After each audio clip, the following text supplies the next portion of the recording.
The retail environment has seen a lot of changes, and I would say positive changes. The industry is growing rapidly, growing at a very interesting and rapid pace. 15 years ago, 10 to 15 years ago, we only had, let's say, one shopping mall. I think the Swansea shopping mall up in Accra, and then Kuala shopping area. But now we see malls springing up in the whole place. Another interesting bit is the presence of foreign retailers. The ShopRites, the Game, the Truworths, the Payless from all around the world have decided to make Ghana one of their business destinations. So the industry is growing. Also talking about the local retailers, we see local supermarkets, local container shops, in fact, even springing up in our localities, in our neighborhoods, almost every day. So I would say that the industry has grown a lot over the years.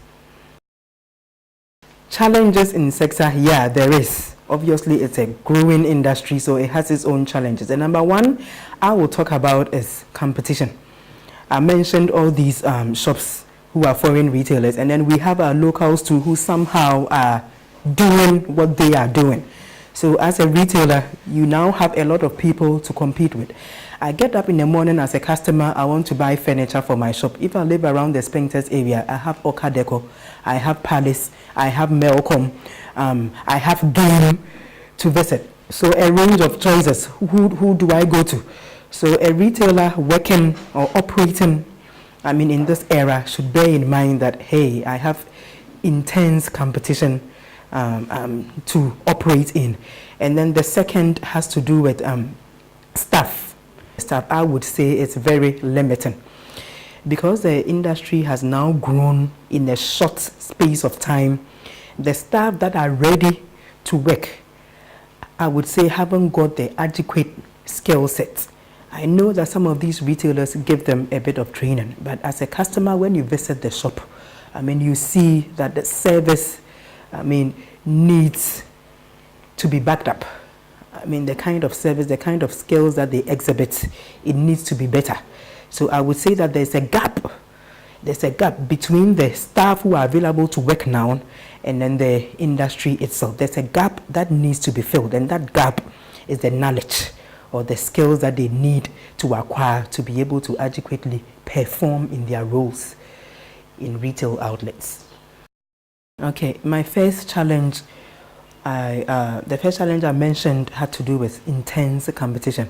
And if you are in an intense competitive environment, as a sole player, what do? You make yourself, you make sure that you are unique, you are doing something different, you are becoming the obvious choice. In this case, the obvious retailer that customers would want to visit.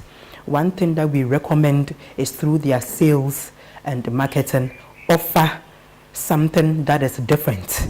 Through the service that you are offering, do things differently. Through your sales and marketing, take a media strategy.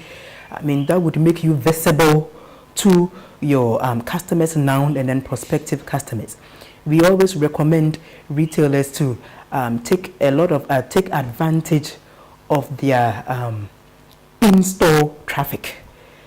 By doing things such as audio or video productions, which effectively advertises their products in terms of seasonal products, in terms of price reductions, in terms of new products, in terms of whatever information that you want to give to the traffic that is coming into your store, either through an audio means or by means of video. That would effectively promote your product and then positively impact your bottom line. We recommend training. Talking about the skill sets, the gap between the people who are ready to work in the retail environment and then the skill sets that they present. We recommend for retailers to regularly train. I know some of them, before they take their staff on, they give them a bit of training, a bit of orientation, but it shouldn't end there. Train your staff at all levels, from your shop floor security through to your shop attendants, your cashiers, your shop supervisors, your shop management, everybody should be trained adequately on what is expected of them in their roles to equip them to offer a better service in general to your customers. We could also look at areas such as merchandising.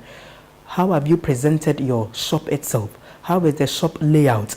Those are things that should also be considered. How are the products even arranged on your shelf? We recommend that retailers look at their merchandising because it is another way of effectively drawing people into your shop. And when they come, it is what they see that eventually they will buy to positively also impact your bottom line.